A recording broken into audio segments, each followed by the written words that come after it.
इस मूवी में हम एक 18 साल की ऐसी लड़की की कहानी देखेंगे जिसे मारना मुश्किल ही नहीं नामुमकिन है। उस पर कोई गोली मारे या फिर उसका हाथ टूट जाए, किसी भी चीज का उसे कोई भी असर नहीं होता। मूवी के शुरुआत में हमें एक टेररिस्ट ग्रुप दिखाया जाता है। इस टेररिस्ट ग्रुप ने कुछ बच्चों को किडनैप कर रखा था। इस ग्रुप के लीडर होते हैं मिस्टर चोय और डॉक्टर बेक। इस टेररिस्ट के ग्रुप से एक 7 साल की बच्ची बचकर वहाँ से भाग निकलती है। ये लोग उस बच्ची का बड़ी ही बुरी तरीके से पीछा करने लगते हैं। वो बच्ची काफी ज्यादा जख्मी थी और उन लोगों को लग रहा था कि वो ज्यादा दूर तक नहीं जा पाएगी, लेकिन बहुत बड़ी टीम मिलकर भी उस बच्ची को नहीं पकड़ पाती। उन लोगों का अंदाजा गलत निकलता है और वो बच्ची अभी भी जिंदा थी। वो एक फार्म के बाहर जाकर बेहोश हो जाती है। ऐसी क्या खासियत थी इस बच्ची में जो इतनी बड़ी टीम इसको मिलकर पकड़ना चाहती थी, ये हमें मूवी में आगे पता चलेगा। जिस फार्म के बाहर जाकर वो बच्ची बेहोश हुई थी, उस फार्म के मालिक मिस्टर गो उसे देख लेते हैं। वो उसे उठाकर अपने घर ले आते हैं। वो काफी ज्यादा परेशान थे कि इतनी छोटी सी बच्ची काफी ज्यादा जख्मी थी, उसका बचना काफी मुश्किल था। लेकिन जब अगली सुबह डॉक्टर उसे देखने के लिए आते हैं तो डॉक्टर मिस्टर गो को बताते हैं कि वो लड़की बिल्कुल ठीक है, उसकी चोट ज्यादा सीरियस नहीं है और वो काफी जल्दी ही ठीक हो जाएगी। ये बात सुनकर मिस्टर गो और मिसेस गो काफी ज्यादा चौंकते हैं, क्योंकि मिस्टर गो को जब वो बच्ची बेहोश पड़ी हुई मिली थी तो उसकी कंडीशन काफी ज्यादा खराब थी और उन्हें नहीं लग रहा था कि वो जिंदा बच पाएगी। अब यहाँ से सीन शिफ्ट होता है सीधा 10 साल बाद। हमें 10 साल बाद का सीन दिखाया जाता है। यहाँ हम एक लड़की को देखते हैं जिसका नाम जायून होता है। जायून काफी ज्यादा शरारती लड़की थी। वो एक दुकान से बिना बताए वहाँ की बोरियां चुरा लेती है और उन बोरियों को चुरा कर वहाँ से चली जाती है। जायून का नेचर काफी ज्यादा फनी था। वो काफी ज्यादा शरारती लड़की थी। जायून इतनी शरारती थी कि वो कम उम्र में ही बिना ड्राइविंग लाइसेंस के ड्राइविंग करती है। वो अपनी गाड़ी को लेकर जंगलों के बीच एक फार्म हाउस पर पहुंचती है, जहां हम मिस्टर गो को देख सकते हैं। अब मिस्टर गो को देखने के बाद हमें यहाँ पता चलता है ये वही लड़की है जो मिस्टर गो को 10 साल पहले मिली थी। मिस्टर गो ने उसको अडॉप्ट कर लिया था और उसका नाम जायोन रख दिया। जायोन मिस्टर गो और मिसेस गो से अपने रियल पेरेंट्स की तरह ही प्यार करती थी। वो उनका काफी ख्याल रखा करती थी। जायोन काफी शरारती थी, लेकिन फिर भी वो अपने फादर की फार्म में काफी मदद कराया करती थी। वो अपनी मॉम मिसेस गो का भी काफी ख्याल रखा करती थी, क्योंकि मिसेस गो को अल्जाइमर नाम की एक डिजीज थी। इस बीमारी के अंदर इंसान पुरानी बातों को भूलने लगता है, उसे कुछ भी बात याद नहीं आती। आसान भाषा में वो पागल होने लगता है। लेकिन इन लोगों की फाइनेंशियल कंडीशन इतनी अच्छी नहीं थी कि वो मिसेस गो का एक अच्छे डॉक्टर से इलाज करा सकें। साथ ही में जायोन को भी माइग्रेन के दौरे पड़ा करते थे। अक्सर उसे अपनी 10 साल पुरानी बातें याद आया करती थी। उन बातों को सोचकर उसका सर फटने लगता था और उसे माइग्रेन का दौरा पड़ने लगता था। जायोन अपनी फ्रेंड के साथ स्कूल जा रही होती है, जहाँ उसकी फ्रेंड उसे एक सिंगिंग कॉम्पिटिशन के बारे में बताती है, जिस कॉम्पिटिशन में जीतने वाले को 30 लाख प्राइज मनी मिलने वाला था। ये बात सुनकर जायोन सोचती है अगर वो उस कॉम्पिटिशन को जीत गई तो वो अपने माइग्रेन का भी इलाज करवा सकती है और अपनी मॉम के अल्जाइमर का भी इलाज करवा सकती है। अब जायोन सिंगिंग कॉम्पिटिशन में पार्ट ले लेती है, जहाँ पहले उसका इंटरव्यू किया जाता है। इंटरव्यू में जायोन पास हो जाती है और उसे सिंगिंग कॉम्पिटिशन के लिए चुन लिया। पेरेंट्स उसकी परफॉर्मेंस को देखकर काफी खुश होते हैं और वो उस पर काफी नाज कर रहे थे।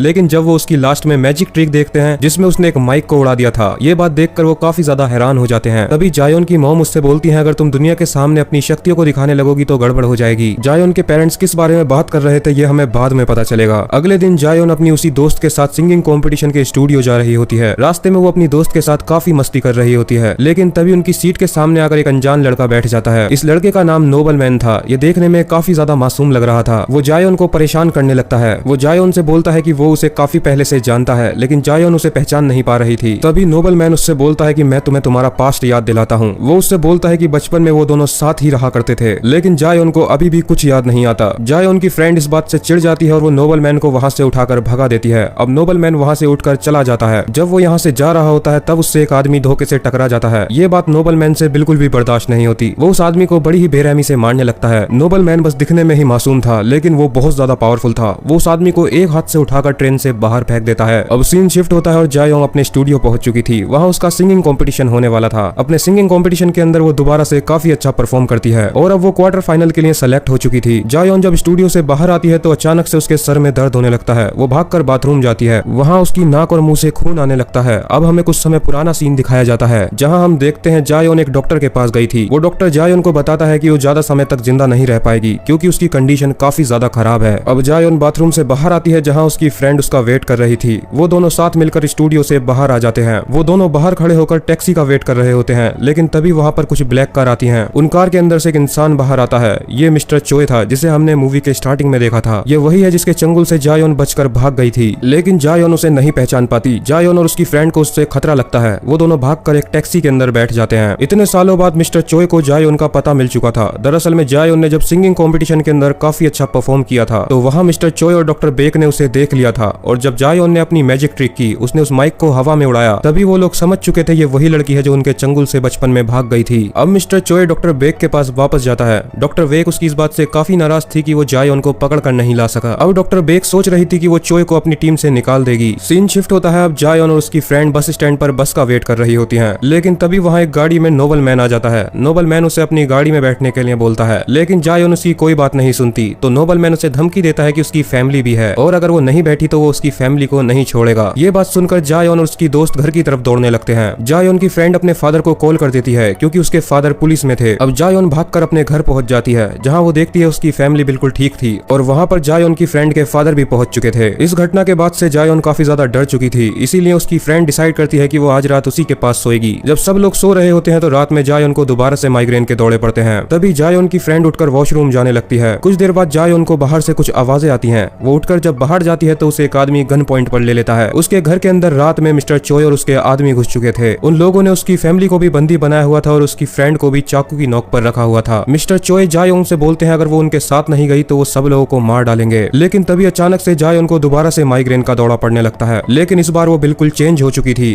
वो हंसकर उन सभी लोगों को एक ही बार में मार डालती है। वो उन लोगों के हाथ से गन छीनती है और इतनी आसानी से सभी को मार डालती है जैसे उसे लड़ाई का काफी एक्सपीरियंस हो। वो लोग उसके ऊपर हमला करते हैं लेकिन उसे बिल्कुल भी असर नहीं हो रहा था। वो पूरी तरीके से चेंज हो चुकी थी। तभी इतने में वहाँ नोबल मैन और एक लड़की पहुंच जाते हैं। नोबल मैन जायोन से बोलता है कि तुम अलग हो और ये बात मैंने तुम्हें समझाने की कोशिश की थी, लेकिन अब जायोन दोबारा से सब कुछ भूल जाती है। उसे समझ नहीं आ रहा था कि उसने इतने सारे लोगों को कैसे मार डाला। नोबल मैन उसे बताता है उसके पास सुपर नेचुरल पावर्स हैं और उसे मारना इतना आसान नहीं है। लेकिन जायोन को अपनी सुपर नेचुरल पावर्स के बारे में कुछ भी नहीं पता था और अभी भी उसे अपने पास्ट का कुछ भी याद नहीं था। नोबल मैन उससे बोलता है अगर जायोन उनके साथ जाने को नहीं मानेगी तो वो उसकी फैमिली को मार डालेंगे और अगर वो उनके साथ जाने के लिए मान जाती है तो उसकी पुरानी याददाश्त भी वापस आ जाएगी और वो लोग उसे बता देंगे कि उसके पास सुपर नेचुरल पावर्स कहां से आई। जायोन अपनी फैमिली की खातिर मान जाती है और वो उन लोगों के साथ कार में बैठकर वहां से चली जाती है। वो लोग उसे एक काफी पुरानी लैब में लेकर जाते हैं। वहां उसका सामना होता है डॉक्टर बेक से। डॉक्टर बेक उसे देखकर काफी खुश होती है और वो उससे बोलती है कि आखिरकार मैंने तुम्हें पकड़ लिया। डॉक्टर बेक जायोन को एक सील्ड रूम के अंदर बंद कर देती है और बाहर से वो उस पर नजर रखे हुई थी। जायोन को एक स्पेशल चेयर के ऊपर बैठा दिया जाता है। तभी वहाँ एक डॉक्टर आता है और जायोन की गर्दन पर एक इंजेक्शन इंजेक्ट करता है। डॉक्टर बेक जायोन से बताती है इस इंजेक्शन के लगते ही तुम्हें सब कुछ याद आ जाएगा और इस इंजेक्शन के लगने की वजह से ही तुम जिंदा रह पाओगी। अगर ये इंजेक्शन की डोज तुम्हें नहीं मिली तो तुम मर जाओगी। डॉक्टर बेक ने ऐसा इसलिए किया था ताकि वो उसकी पावर्स का यूज कर सके और वो ऐसी पावरफुल आर्मी बनाकर काफी सारे लोगों के ऊपर राज कर सके। लेकिन तभी हमें यहाँ सबसे बड़ा सच पता चलता है। जायोन चेयर पर बैठकर मुस्कुराने लगती है। जायोन डॉक्टर बेक से बताती है वो उसे यहाँ तक नहीं लाई बल्कि जायोन खुद यहाँ चलकर आई है। दरअसल में जायोन का ये सभी प्लान था ताकि डॉक्टर बेक उसे वो इंजेक्शन लगा दे जिससे उसकी जिंदगी का एक और महीना बढ़ जाए। जायोन के ब्रेन में एक प्रॉब्लम थी और वो 1 महीने के अंदर मरने वाली थी। सिर्फ डॉक्टर बेक का वो सुपर पावर वाला इंजेक्शन ही उसे जिंदा बचा सकता था। अब क्योंकि डॉक्टर बेक ने उसके इंजेक्शन लगा दिया तो जायोन की जिंदगी का एक और महीना बढ़ गया है। जायोन अपनी चेयर से उठती है और वहाँ के डॉक्टर को एक ही हिट में मार डालती है। दरअसल में जायोन एक विच थी और इसी वजह से डॉक्टर बेक और उसकी टीम बचपन में उसे पकड़ना चाहती थी। उसके पास सुपर नेचुरल पावर्स थी जिसकी वजह से वो काफी सारी चीजों को हवा में उड़ा सकती थी और उसके पास बहुत सारी पावर्स थी। इसी वजह से डॉक्टर बेक की टीम उसके पीछे लगी हुई थी। लेकिन 10 साल पहले जायोन उनके चंगुल से बचकर भाग गई और एक फार्म के बाहर जाकर बेहोश हो गई, जहाँ मिस्टर और मिसेस गो ने उसे अडॉप्ट कर लिया और उसे अपनी बच्ची की तरह पालना शुरू किया। जायोन को बचपन से ही सारी बातें याद थी, बस वो अनजान बनकर रहती थी। सिंगिंग कंपटीशन में जाना उसका एक प्लान था ताकि वो सिंगिंग कंपटीशन के अंदर माइक को उड़ाकर जादू कर सके ताकि डॉक्टर बीक की टीम उसे ढूंढ ले और उसके पास तक ले जाए, जिसके बाद डॉक्टर बीक उसे इंजेक्शन लगा दें और उसकी जिंदगी का एक और महीना बढ़ जाए। ये सभी जायोन का प्लान था। अब जायोन का एम था ऐसे ही काफी सारे इंजेक्शंस को हासिल करना जिसकी वजह से वो काफी सालों तक जिंदा रह पाएगी। वो उस शीशे के रूम से बड़ी ही आसानी से बाहर निकल जाती है और बाहर निकलते ही डॉक्टर बीक के पैरों में गोली मार देती है। जायोन डॉक्टर बीक को मारने ही वाली होती है लेकिन तभी वहाँ पर नोबल मैन पहुंच जाता है। नोबल मैन जायोन से बोलता है कि मैं तुम्हें एक ही झटके में मार डालूंगा क्योंकि मैं बचपन से काफी ज्यादा पावरफुल हो चुका हूँ। लेकिन जायोन मुस्कुराती है और एक ही झटके में उसके पीछे टेलीपोर्ट हो जाती है। वो उसकी गर्दन को पकड़कर उसे हवा में उड़ा देती है। नोबल मैन उस पर अपनी फुल पावर से हमला करता है लेकिन जायोन उससे काफी ज्यादा तेज थी। जायोन नोबल मैन को इतनी प्यार से मार रही थी जैसे वो उसके साथ खेल खेल रही हो। लेकिन तभी नोबल मैन उसका हाथ पकड़ लेता है और हाथ तोड़ देता है। लेकिन जायोन अभी भी मुस्कुरा रही होती है क्योंकि वो अपने हाथ को बड़ी ही आसानी से ठीक कर लेती है। वो नोबल मैन के एक लात मारती है जिससे नोबल मैन बहुत रूम दूर जाकर गिरता है। जायोन एक दूर पड़ी हुई गन को उड़ाकर अपने पास बुला लेती है और डॉक्टर बेक के पैरों में एक और गोली मार देती है। इतने में ही वहाँ पर मिस्टर चोय पहुंच जाता है। उसके साथ उसकी पूरी टीम थी। डॉक्टर बेक को लग रहा था कि वो उसकी मदद करने के लिए आए हैं, लेकिन वो तो उल्टा डॉक्टर बेक के आदमियों को मारने लगते हैं क्योंकि डॉक्टर बेक चोय के साथ गद्दारी कर रही थी। वो उसे अपनी टीम से निकालने का प्लान बना रही थी, इसीलिए चोय डॉक्टर बेक को शूट कर देता है। अब वो जायोन को मारने के लिए आगे बढ़ता है लेकिन जायोन उसे और उसकी टीम को बड़ी ही आसानी से मार डालती है। अब सिर्फ नोबल मैन ही जिंदा बचा था। जायोन नोबल मैन को मारने से पहले उस लैब का नाम पूछती है जिस लैब के अंदर उसे ऐसे और भी इंजेक्शन मिलेंगे ताकि वो उन इंजेक्शन के सहारे जिंदा रह सके। नोबल मैन उसे बता देता है और वो नोबल मैन को मार डालती है। जायोन के पास अभी भी एक इंजेक्शन बाकी था। वो अपनी फैमिली के पास वापस पहुंच जाती है जहां उसकी मदर हॉस्पिटल में थी। उसकी मदर मरने ही वाली होती हैं, लेकिन तभी वो अपनी अपनी डोज का इंजेक्शन अपनी मॉम के लगा देती है। दरअसल में वो इंजेक्शन किसी भी बीमारी को बड़ी ही आसानी से ठीक कर सकता था। यहाँ हमें एक और सच्चाई पता चलती है, मिस्टर गो को जायोंग के बारे में शुरू से ही सब पता था। जिस रात वो उनके फार्म के बाहर उन्हें बेहोश पड़ी हुई मिली थी, वो उसी वक्त समझ गए थे कि ये एक बिच है, क्योंकि जायोंग के उनके घर में आते ही उनके सारे एनिमल्स ने मरना शुरू कर दिया था। लेकिन फिर भी वो लोग जायोंग से काफी प्यार करते हैं और उन्होंने उसकी पावर्स को हमेशा सबसे छुपा कर रखा। ये बात सुनकर वो दोनों इमोशनल हो जाते हैं। लेकिन अब जायोंग उस लैब को ढूंढने के लिए जा रही थी जहाँ उसे ऐसे और भी इंजेक्शन मिलेंगे। सीन शिफ्ट होता है और अब हमें 3 महीने बाद का सीन दिखाया जाता है। जायोंग उस लैब में पहुंच जाती है जहाँ उसे डॉक्टर बीक की हमशक्ल बहन मिलती है। जायोंग उसे धमकाने लगती है, जिस वजह से वो डर कर उसे काफी सारे इंजेक्शंस दे देती है। इन इंजेक्शंस की मदद से जायोंग काफी महीनों तक जिंदा रह सकती है। इतने में ही वहाँ पर एक और लड़की की एंट्री होती है। इस लड़की को भी देखकर हम समझ सकते हैं कि ये भी एक विच है। लेकिन जायोंग उससे बोलती है, अगर तुमने मुझे हाथ भी लगाने की कोशिश की तो मैं तुम्हारी गर्दन उड़ा दूंगी। इसी के साथ यहीं पर यह मूवी खत्म हो जाती है। ये था इस मूवी का पहला पार्ट, और अगर आप लोगों को इस मूवी का दूसरा पार्ट देखना है तो आप मेरे चैनल को सब्सक्राइब कर सकते हो। मैं इस मूवी का दूसरा पार्ट जल्दी ही लाऊंगा।